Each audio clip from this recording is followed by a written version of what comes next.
세계은행이 올해 세계 경제 성장률 전망치를 기존 4.1%에서 2.9%로 수정했습니다. 경제 성장이 미약하고 인플레이션이 길어지면서 이른바 스태그플레이션 위험이 높다고 우려했습니다. 제닛 옐런 미국 재무장관은 현재 인플레이션은 받아들이기 힘든 수준이라고 말했습니다. 어제 총파업에 들어간 화물연대에 대해 정부는 법과 원칙에 따라 대응하겠다는 입장입니다. 하지만 안전운임제의 만기를 앞두고 정부와 정치권이 사실상 손을 놓으면서 사태를 키웠다는 지적이 나옵니다.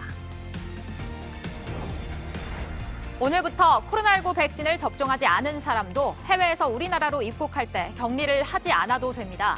다만 입국 전후 검사를 통해 음성 확인을 받아야 합니다. 한편 원송이 도창은 오늘 2급 법정 감염병으로 지정돼 확진될 경우 병원에서 격리 치료를 해야 합니다. 수요일인 오늘 낮부터 밤사이 전국 내륙지방 곳곳에 5에서 40mm 정도의 소나기가 내리겠습니다. 낮 최고 기온은 서울 26도, 부산 22도 등으로 어제와 비슷해 비교적 선선하겠습니다.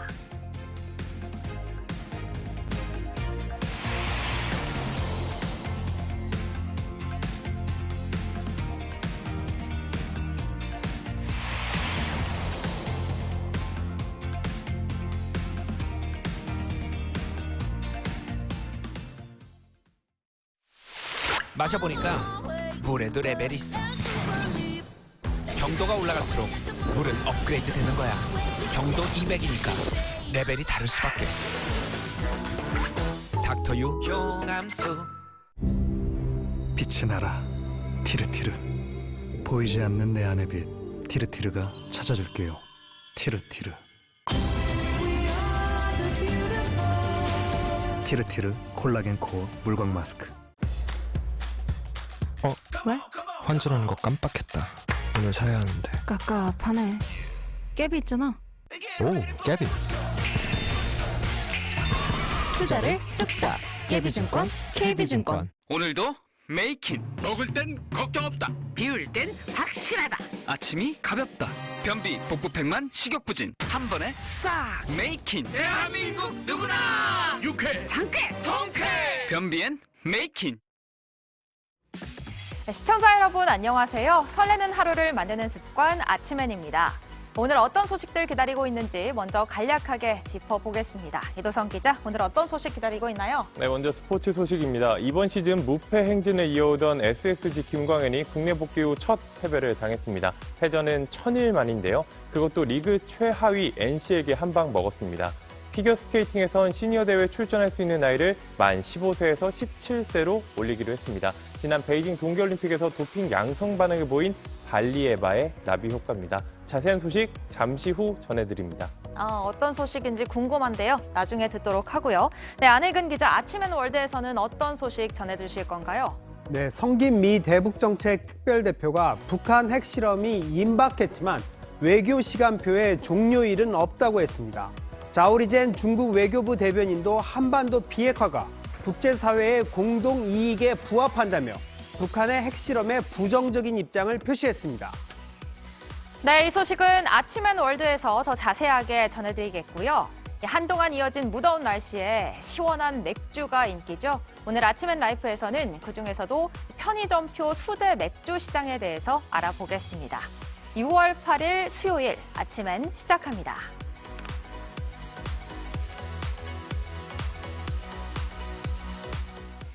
첫 소식입니다. 세계은행이 올해 세계 경제 성장률 전망치를 기존 4.1%에서 2.9%로 내려잡았습니다. 많은 나라에서 경기 침체를 피하기 어려울 거라며 미국과 중국, 유럽 등 각국의 성장률 전망치도 줄줄이 하향 조정했습니다. 제닛 옐런 미국 재무장관은 지금의 인플레이션이 받아들이기 힘든 수준이며 한동안 계속될 수밖에 없다고 진단했습니다. 워싱턴에서 김필규 특파원이 보도합니다. 제닛 옐런 미국 재무장관이 상원 금융위원회 청문회에 나와 지금의 인플레이션이 받아들이기 힘든 수준이라고 토론했습니다.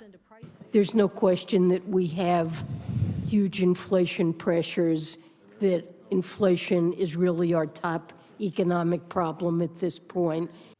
당초 인플레이션이 일시적일 거라고 예상했지만 이는 코로나19 변이 바이러스가 나오기 전의 일이었다고 했습니다. 게다가 러시아의 우크라이나 침공까지 겹치면서 식량과 에너지 값이 이처럼 뛸 거라고는 예상치 못했다고 했습니다. 앞으로의 전망 역시 밝진 않다고 봤습니다. I do expect inflation to remain high, although I very much hope that it will be coming down now. 옐런 장관은 지금 연방준비제도가 인플레이션을 잡기 위해 중요한 역할을 하고 있지만 통화 정책을 도울 정부의 재정 정책도 필요하다고 했습니다. 또 미국 인플레이션의 3분의 1은 반도체가 부족한 탓에 자동차 공급이 제대로 되지 않아서였다면서 반도체 투자를 강조했습니다. 이날 세계은행은 글로벌 경제 전망 보고서에서 올해 세계 경제 성장률을 2.9%로 내다봤습니다. 지난 1월 전망치인 4.1%에서 1.2%포인트나 낮춰 잡은 겁니다. 특히 성장은 미약한데 인플레이션이 길어지면서 전 세계적으로 스태그플레이션에 접어들 수 있다고 경고했습니다. 워싱턴에서 JTBC 김필규입니다. 화물연대가 어제 전국에서 출정식을 열고 무기한 총파업에 들어갔습니다. 도로에 차를 멈춰 세우고 안전운임제를 폐지하지 말라며 구호를 외쳤습니다. 먼저 조혜연 기자입니다. 빨간 깃발을 단 대형 화물차들이 도로에 멈춰 서 있습니다. 화물 노동자들은 운전대 대신 손팻말을 잡았습니다. 어제부터 총파업에 들어간 화물연대는 전국 16개 지역에서 출정식을 열었습니다.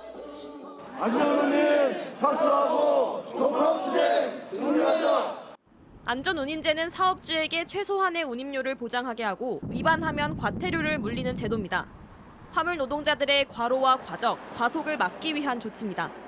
2020년 도입될 당시 3년이라는 시행기간을 둬서 올해 말이면 제도가 사라집니다.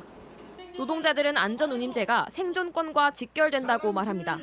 그나마 이 시범 실시로 인해서 800명이던 사망 숫자가 지난해 500명대까지 떨어졌습니다. 그런데 국가가 잡은 법을 더 이상 유지하지 않겠다고 합니다. 지금처럼 컨테이너와 시멘트 등 일부 품목에만 제한적으로 적용할 것이 아니라 더 확대해야 한다고 주장합니다. 최저 기본 운송료도 못 받는 이러한 환경 속에서 한탕이라도 더 하려고 잠을 못 자고 전 차종들이 다 포함이 되어 안전하게 우리가 일을 하고 국민들이 안전하게 운송을 받을 수 있는. 최근 오른 기름값도 파업에 나선 이유입니다. 안전운임은 부대 조항에 유가 연동이란 그게 조항이 있기 때문에 오른 만큼 조금 보상을 해줘요. 그래도 어느 정도 버틸 수 있게끔. 근데 이게 없어지면 끝나는 거예요. 화물연대 추산 2만 5천여 명, 국토부 추산으로는 9천여 명이 파업에 참여했습니다. 울산에서는 노동자 4명이 경찰에 연행되기도 했지만 대부분 지역에서 경찰과의 큰 물리적 충돌은 없었습니다. 곳곳에서 차량이 멈춰섰지만 파업에 대비해 미리 물량을 소화한 업체들이 있어 현재까지 큰 차질은 없는 상태입니다. JTBC 조혜연입니다. 한편 정부는 이번 사태를 집단 운송 거부로 보고 법과 원칙에 따라 대응하겠다는 입장입니다. 하지만 상황이 이렇게까지 된 데는 정부와 국회가 손을 놓으면서 사태를 키운 측면이 있다는 지적이 나옵니다. 이어서 유미애 기자가 전해드립니다. 안전운임제의 일몰제를 없애자는 내용의 민주당 조호섭 의원의 개정안입니다. 지난해 1월 발의됐지만 아직 국회 상임위에 계류된 상태입니다. 지난 2018년 정부와 국회가 안전운임제를 끝내기 1년 전에 논의를 하겠다고 했지만 논의는 사실상 실종됐습니다. 정부와 정치권이 풀어야 할 숙제지만 대선 국면에 접어들면서 사실상 손을 놓고 있었던 겁니다. 국토교통부는 지난 2, 3월에 국회에 공청회를 열자고 제안했는데 대선 등의 일정 때문에 진전이 없었다고 밝혔습니다. 하지만 지금도 여야 간 힘겨루기 속에 21대 후반기 국회 원 구성조차 안 되고 있습니다. 화물연대는 지난해 말에도 정부와 국회의 미온적 태도에 한 차례 총파업을 열었지만 뚜렷한 결론을 얻지 못했습니다. 하지만 화물연대가 지난해에도 똑같은 이유로 파업을 했었던 만큼 정부가 좀 더 일찍 논의를 시작했어야 했다는 지적도 있습니다. 정부는 당분간 강공 모드를 이어갈 것으로 보입니다. 윤석열 대통령이 원칙에 따른 대응을 언급한 가운데 사용자의 부당 노동 행위든 또 노동자의 불법 행위든 간에 법에 따라서 원칙에 따라 대응하겠다고 계속 천명해 왔습니다. 한 대통령실 관계자는 JTBC와의 통화에서 안전운임제가 정말 도로교통 안전에 기여했는지 데이터로 명확히 나오지 않았다는 게 정부의 생각이라고 말했습니다. 한국교통연구원은 최근 보고서를 통해 안전운임제 시행 이후 화물 노동자의 노동시간이 줄고 과적을 개선하는 데 긍정적 영향을 미쳤지만 교통안전 개선 효과를 확인하기엔 한계가 있다고 분석했습니다. JTBC 유미입니다. 오늘부터 해외에서 우리나라로 들어올 때 코로나19 백신을 맞지 않은 사람도 격리를 하지 않아도 됩니다. 다만 입국 전후 진단검사는 여전히 꼭 받아야 합니다. 이런 가운데 세계적으로 확산세가 커지고 있는 원숭이 두창이 오늘부터 코로나19와 같은 2급 감염병으로 지정됩니다. 배양진 기자입니다. 오늘부터 해외에서 입국할 때 격리 의무가 모두 사라집니다. 원래는 코로나19 예방접종을 맞지 않은 사람은 입국 후 7일 동안 격리를 해야 했습니다. 독일, 영국, 덴마크 등 국제적으로 격리를 해제하는 상황과 발맞추어 우리도 격리 의무를 해제합니다. 격리 의무는 없어지지만 신종변의 유입을 감시하기 위해 입국 전후 진단검사는 꼭 받아야 합니다. PCR 검사는 입국 전 48시간, 신속 항원 검사는 24시간 안에 받으면 됩니다. 입국 후엔 사흘 안에 사는 곳 보건소를 찾아 검사를 받아야 합니다. 한편 정부는 시간당 운항 편수 제한과 야간 비행 금지 등 인천공항의 운영 규제도 오늘부터 완전히 풀기로 했습니다. 최근 휴가철을 앞두고 항공권 가격이 급격히 오르는 등 항공 수요가 늘어난 걸 고려한 겁니다. 다만 이렇게 되면 해외 입국자 수가 크게 늘어나 입국 검역에 시간이 오래 걸릴 수 있는 만큼 검역 정보를 사전에 모바일로 입력하는 Q코드를 꼭 활용해달라고도 당부했습니다. 이런 가운데 질병청은 세계적 확산세가 이어지는 원숭이 두창을 오늘부터 2급 감염병으로 지정합니다.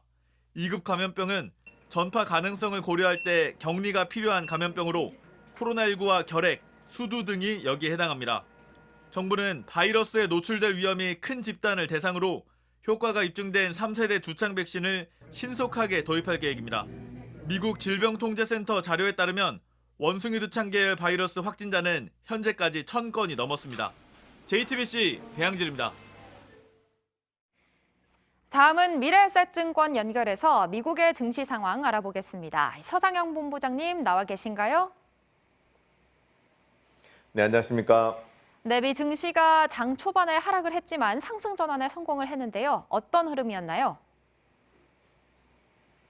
일단 미증시는 타깃이 높은 인플레를 이유로 실적 부진을 경고하며 급락을 했고 세계은행이 올해 글로벌 성장률을 큰 폭으로 하향 조정을 하자 스태그플레이션 이슈까지 더해지면서 하락 출발을 했었습니다.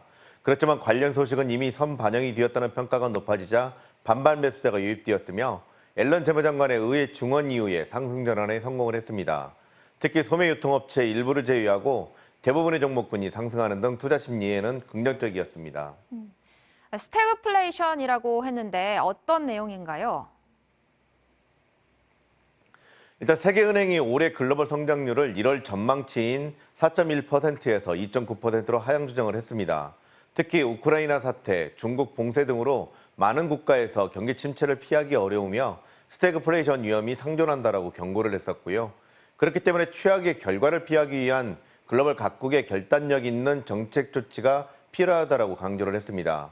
특히 유가 및 식량 가격 급등을 완화시키기 위한 노력과 함께 신흥국 부채 탕감 속도를 높이는 등의 대응이 필요하다라고 조언했고요.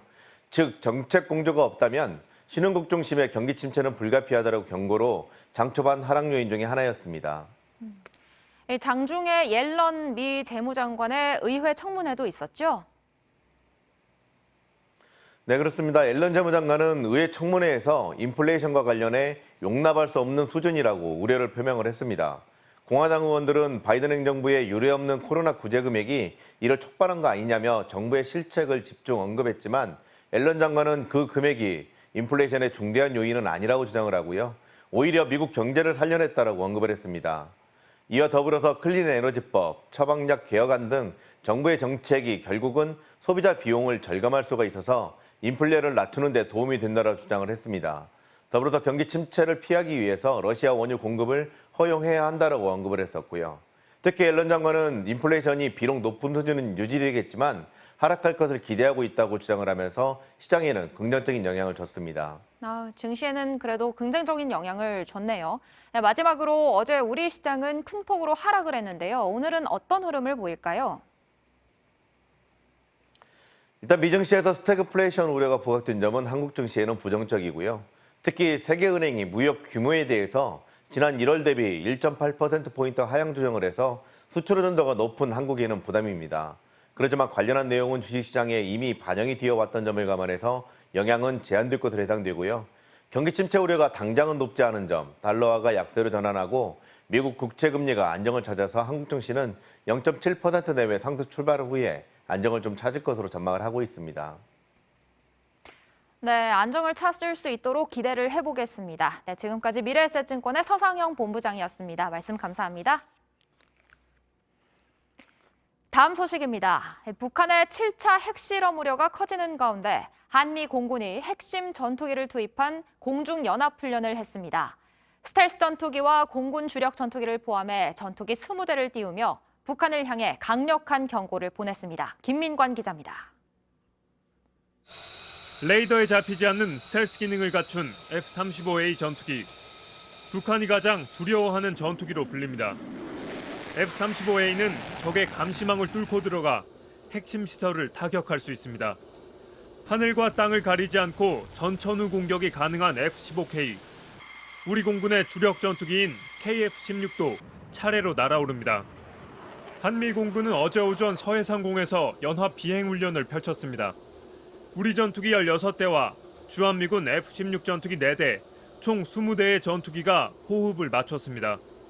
마음만 먹으면 북한의 핵심 시설을 순식간에 초토화시킬 수 있는 전력 구성입니다. 한미 양국은 북한이 미사일 도발에 이어 7차 핵실험 징후까지 보이자 연달아 강한 경고 메시지를 보내고 있습니다.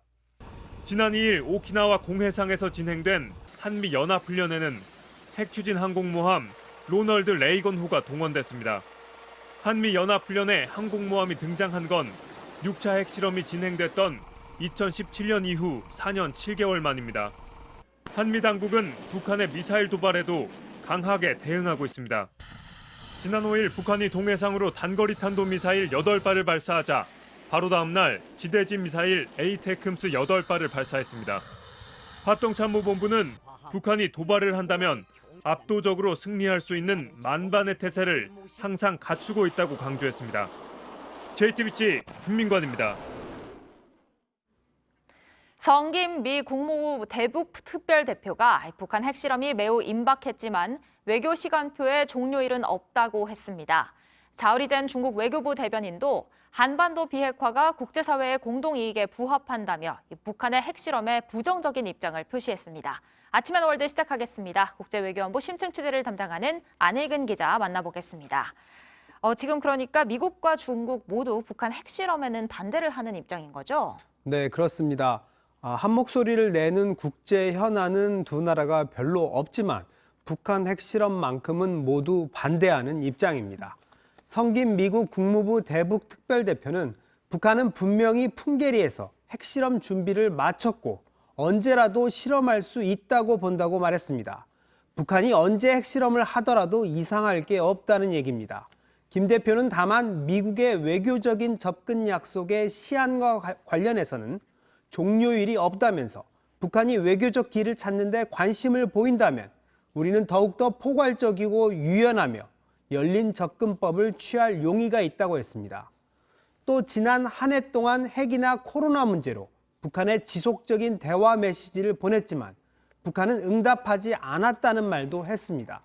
김 대표는 북한의 핵실험을 막기 위해 중국이 적극적으로 나서줄 것을 촉구하기도 했습니다. 중국 역시 북한의 핵실험에는 반대하는 입장인데요. 자오리젠 외교부 대변인은 북한의 핵실험을 막기 위한 대책을 묻는 질문에 한반도의 평화와 안정을 유지하고 한반도 비핵화를 실현하는 것이 관련 각 측과 국제사회의 공동이익에 부합한다고 답했습니다. 이어 중국은 관련 각 측이 함께 한반도 문제의 정치적 해결 과정을 추동하는 데 진력하길 희망한다고 했습니다. 북한과 미국 간 대화를 독려한 겁니다. 다만 북한은 2019년 2월 하노이 정상회담에서 큰 실망을 했기 때문에 당분간은 대화에 나설 가능성은 커 보이지 않습니다. 이렇게 어려운 문제일수록 좀 대화를 통해서 풀면 좋을 텐데 좀 중국과 미국 우리의 바람이 좀 이루어지면 좋겠습니다. 한편 지금 이준석 국민의힘 대표가 젤렌스키 우크라이나 대통령을 만나고 있잖아요. 네, 이준석 대표가 우크라이나 키이우를 방문해서 젤렌스키 대통령을 만났습니다. 만나는 장면 잠깐 보겠습니다. 원내대표와도 면담하신 걸로 알고 있는데 Okay, thank you very much. Great honor to see you, meet you. On behalf of our delegation, I would like to say Slava Ukraini. You have good pronunciation. Geram Slava. 이 대표는 어제 페이스북을 통해 우크라이나의 영웅 젤렌스키 대통령을 만났다며 우크라이나 측과 대화하는 사진 등을 공개했습니다. 다만 당내에선 이 대표의 우크라이나 행이 신중하지 못한 행보라며 곱지 않은 시각도 있습니다. 당내에선 좀 논란이 있기도 했죠. 네, 마지막 소식은 뭔가요? 네, 방한 중인 웬디 셔먼 미 국무부 부장관이 성소수자 인권의 달을 맞아 주한 미국 대사 관저인 하비브 하우스에서 국내 성소수자들을 만났습니다. 이 자리에는 임태훈 군 인권센터 소장과 트랜스젠더 방송인 하리수 등이 참석했습니다. 셔먼 부장관과 간담회 참석자들은 성소수자를 상징하는 무지개 깃발 개양식도 함께 했습니다. 다른 나라 성소수자 문제까지 챙기는 경우가 드물기 때문에 굉장히 인상 깊습니다. 네, 잘 들었습니다. 지금까지 안익은 기자였습니다.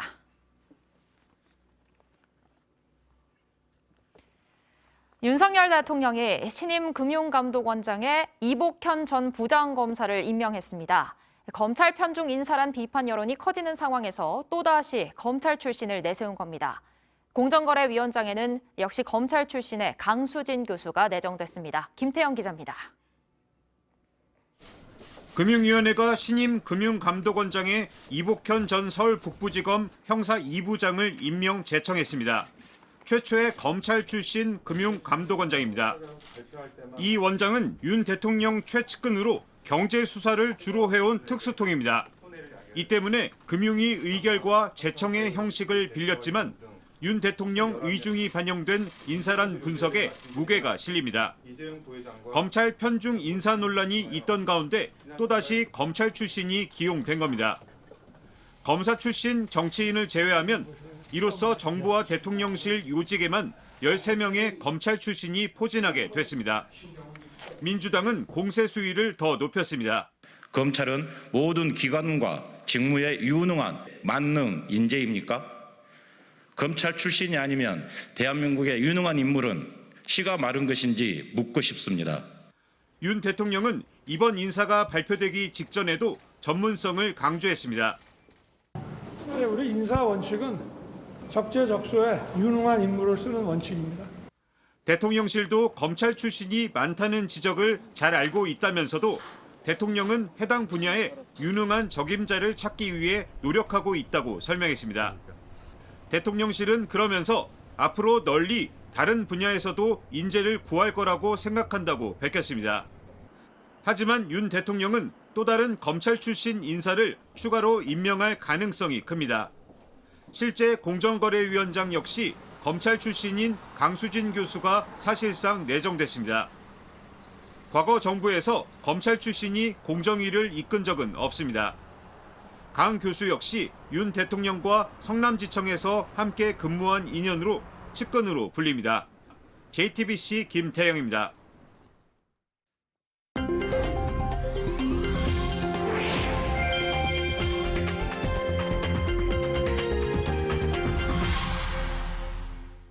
유엔이 지정한 세계 해양의 날인데요.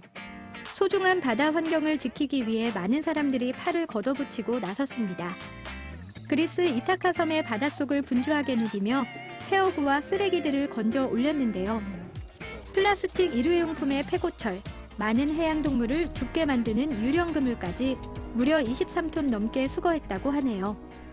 이 중 재생 나일론 추출이 가능한 것들을 분류해 자동차나 전기 부품, 의류용 섬유 등으로 재활용한다는데요.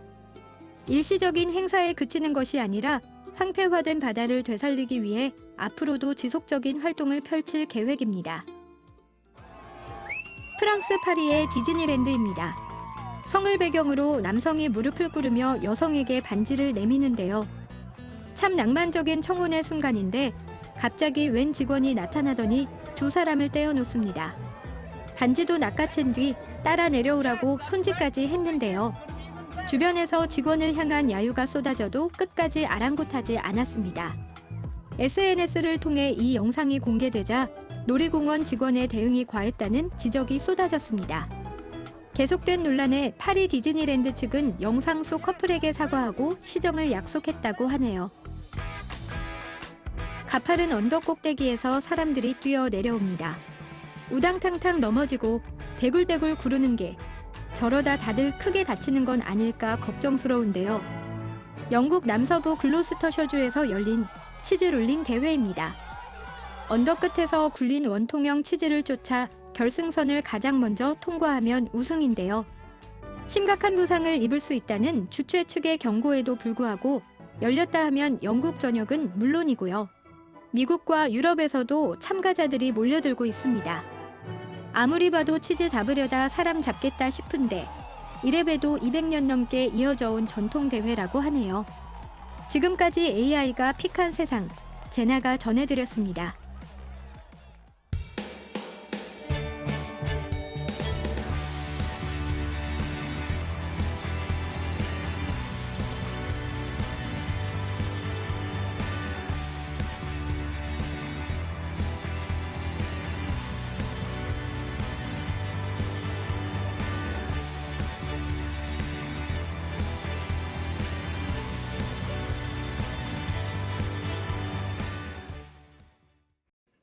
놀이터에서 놀던 초등학교 3학년 아이 등에 같은 학년 아이가 뜨거운 물을 부어 중증 화상을 입혔습니다.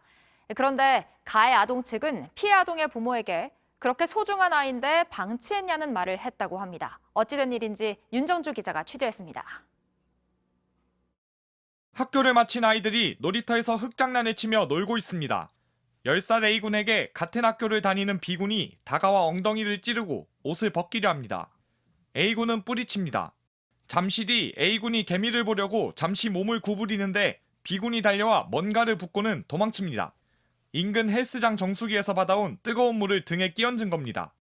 갑자기 아파트 주민께서 전화가 와서 아이가 화상을 입었다. 그때 갔을 때는 아이는 계속 울면서 소리 지르고 있었고 119에 실려서 누워 있었습니다. A군은 전치 5주의 중증 화상 진단을 받았습니다. 등의 3분의 2의 화상을 입어 제대로 눕거나 걷지도 못하고 하루 3번 진통제로 고통을 참아야 했습니다. 사과를 하며 용서를 구했던 B군 부모는 A군 부모가 학폭위에 신고를 한 뒤 태도가 달라졌습니다. 화상을 입은 A군이 B군을 때렸다며 학교폭력으로 신고를 한 겁니다. 현장에서는 절대 자기가 아니다, 물을 부은 게 아니다, 떨어뜨렸다 이렇게 해놓고서는 학폭 신고하겠다. 저희 아이가 화상 입고 난 뒤에 달려가서 얼굴부터 가슴, 다리, 배, 무릎 6군데를 마구마구 때렸다고. A군이 태어난 날에는 언쟁을 벌이다 아이 관리를 잘했어야 하는 것 아니냐는 말까지 했습니다. 아니 그렇게 소중한 아들이면 그렇게 방치해요 그 사이에? 애들끼리 놀다가 시작한 따로. 교육청은 지난달 말 학교폭력대책심의위원회를 열어 B군의 전학을 결정했습니다. A군이 B군을 때렸다는 주장은 학교폭력으로 인정되지 않았습니다. B군 부모는 JTBC 취재진에 재차 어린아이가 일부러 한 것이 아니고 사고였다는 입장을 전해왔습니다. JTBC 윤정주입니다. 서울의 평균 휘발유 값이 10년 만에 2,100원을 넘었습니다. 경유값도 연일 최고가를 다시 쓰고 있죠. 국제유가가 꺾이지 않으면 당분간 계속 오를 수 있는데 정부가 유류세를 더 낮추는 방안을 검토하는 걸로 알려졌습니다. 김영민 기자입니다.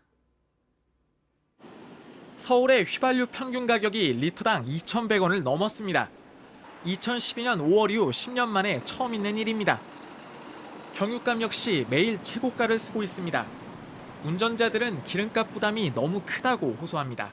보통 많이 탈 때는 하루에 한 500-600km 이상 타는데 한 번 놓고 그 키로수를 못 타니까 너무 무서워졌어요. 기름 넣는 게. 예전 같은 경우에 만약에 주유비를 한 20만 원 정도 한 달에 썼다 그러면 지금 한 30만 원 넘게 쓰는 거예요. 기름값은 앞으로 더 오를 수 있습니다. 국제유가가 당분간 꺾이지 않을 가능성이 크기 때문입니다. 또 러시아 우크라이나 사태가 아직까지 해결이 안 됐기 때문에 여전히 공급이 불안한 이런 상황은 앞으로도 지속될 것 같습니다. 앞으로 2, 3주간도 계속 국내 물가는 고공행진할 가능성이 높아 보이고 1년 전과 비교해 급등한 환율도 원유값 상승 요인으로 작용하고 있습니다. 기획재정부는 고유가가 당분간 지속될 것으로 보고 현재 30%인 유류세 인하폭을 37%까지 늘리는 방안 등을 검토하는 것으로 알려졌습니다. 현재 리터당 820원씩 붙는 유류세에 법정 기본세율을 적용하면 세금을 6에서 7%가량 더 줄일 수 있다는 겁니다. JTBC 김영민입니다. 부쩍 더워진 날씨에 시원한 맥주 찾는 분들 많으시죠? 특히 요즘은 편의점에서도 쉽게 구할 수 있는 국산 수제 맥주가 인기라는데요. 오늘 아침 앤 라이프 경제산업부 구일영 기자와 함께 톡톡 튀는 편의점표 수제 맥주 시장 알아보겠습니다. 네, 구 기자.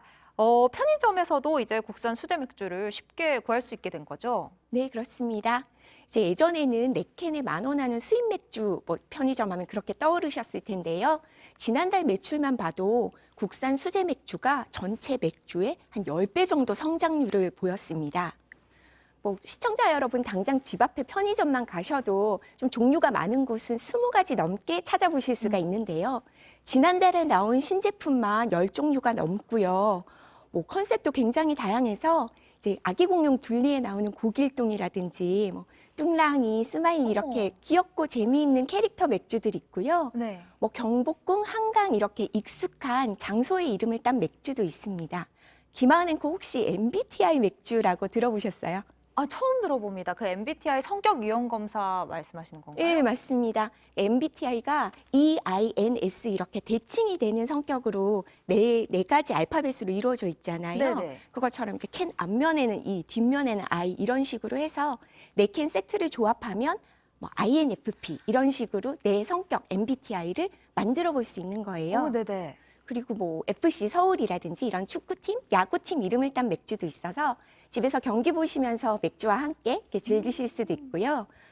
또 이렇게 네, 곰표나 맞아요. 크라우드 이런 것도 곰표나 크라운 맥주 이렇게 옛날에는 있었는데 지금은 사라지거나 오래된 브랜드를 보면서 좀 향수를 불러일으킬 수도 있고요. 네. QR코드 찍으면 이렇게 동영상이나 음악이 나오는 맥주도 있고 치킨과 함께 먹는 맥주, 골뱅이와 함께 먹을 수 있는 골뱅이 맥주 이렇게 궁합을 맞춰 먹을 수 있는 맥주들도 있습니다. 저 QR코드 찍으면 음악이 나온다던가 이런 것들은 정말 처음 들어보거든요. 네네. 굉장히 다양하고 재밌는 맥주가 많이 나오고 있는데 근데 국산 수제 맥주가 아무래도 좀 수입 맥주에 비해서 비싸지 않나요?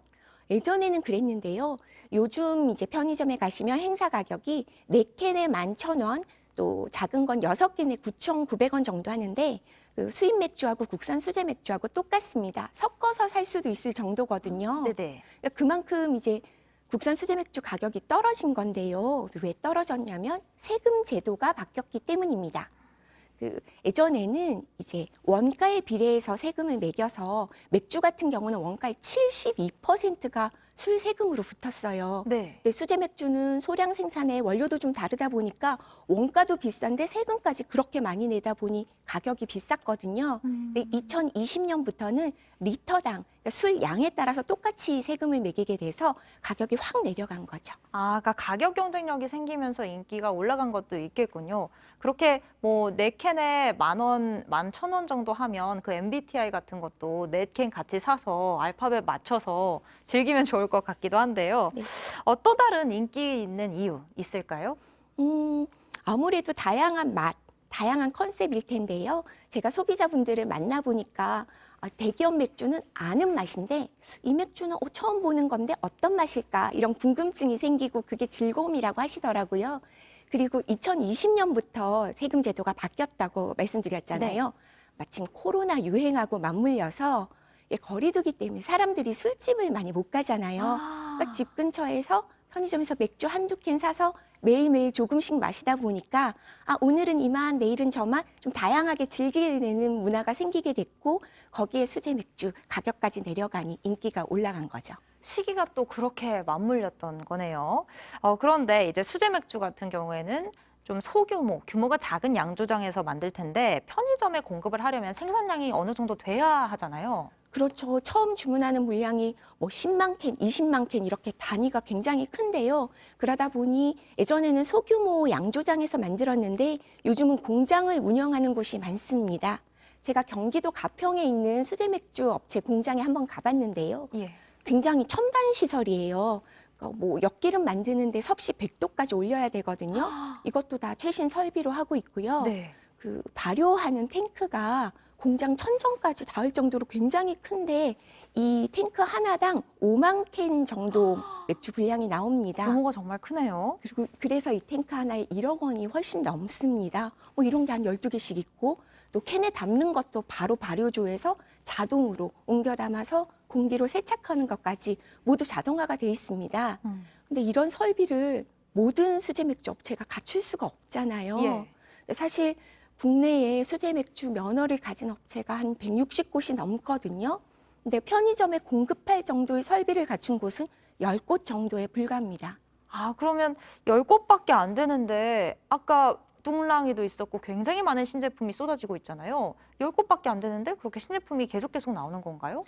작년에 법이 바뀌어서 사실 내가 자체 설비가 없어도 대기업 공장이라든지 이런 좀 규모가 큰 공장에 위탁 생산을 할 수는 있습니다. 하지만 대부분은 이 10개 업체에서 생산을 하는데요. 신제품 경쟁이 워낙 치열해졌기 때문입니다. 이제 예전에는 새로운 제품을 개발하는데 6개월에서 1년 정도 걸렸었거든요. 요즘은 빠르면 3개월에도 새로운 제품이 나온다고 해요. 소비자들이 자꾸 새로운 것을 찾다 보니까 그런 건데요. 그러면 나는 새로운 제품을 많이 먹을 수 있으니까 좋다, 선택의 폭이 넓어졌다 이렇게 보실 수도 있지만 양날의 검입니다.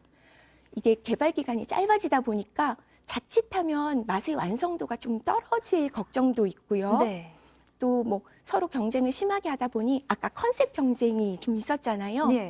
이름도 다르고 캔은 다른데 맛은 좀 비슷비슷하네. 이렇게 소비자께서 쉽게 물릴 수도 있고요.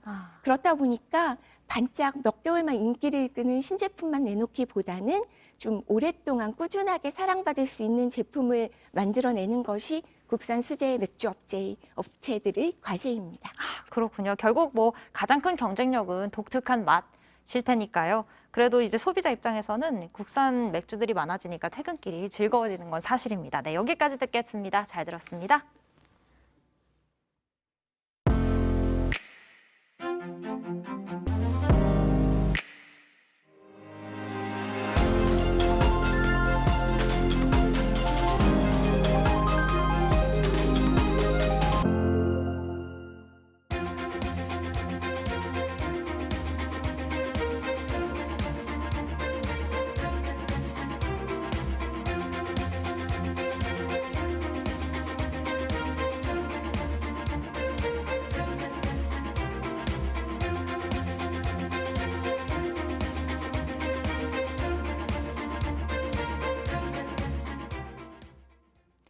오늘부터 광역버스와 광역급행버스의 운행거리 규제가 풀려 이동 시간이 줄어듭니다. 지금까지 출발점이 있는 행정구역의 경계에서부터 종점까지 거리가 50km를 넘기면 안 됐지만 바뀐 여객자동차 운수사업법 시행규칙에 따라 50km를 넘길 수 있게 됐습니다. 기존엔 거리를 맞추기 위해 어쩔 수 없이 혼잡 구간을 지났는데 앞으로는 고속도로나 자동차 전용 도로를 달려 좀 더 빨리 갈 수 있을 것으로 보입니다. 수도권에 사는 청년 10명 가운데 7명은 지방에서 근무하길 꺼린다는 설문 결과가 나왔습니다. 대한상공회의소가 수도권의 취업준비생 301명을 대상으로 조사한 결과 전체의 72.8%가 지방 근무를 기피한다고 응답했습니다. 연봉을 얼마나 더 주면 지방에 근무하겠느냐는 질문에는 1,000만 원이라고 응답한 비율이 36.5%로 가장 많았습니다. 아무리 좋은 회사라도 비수도권에 있을 경우 3명 중 1명은 지원하지 않겠다고 답했습니다.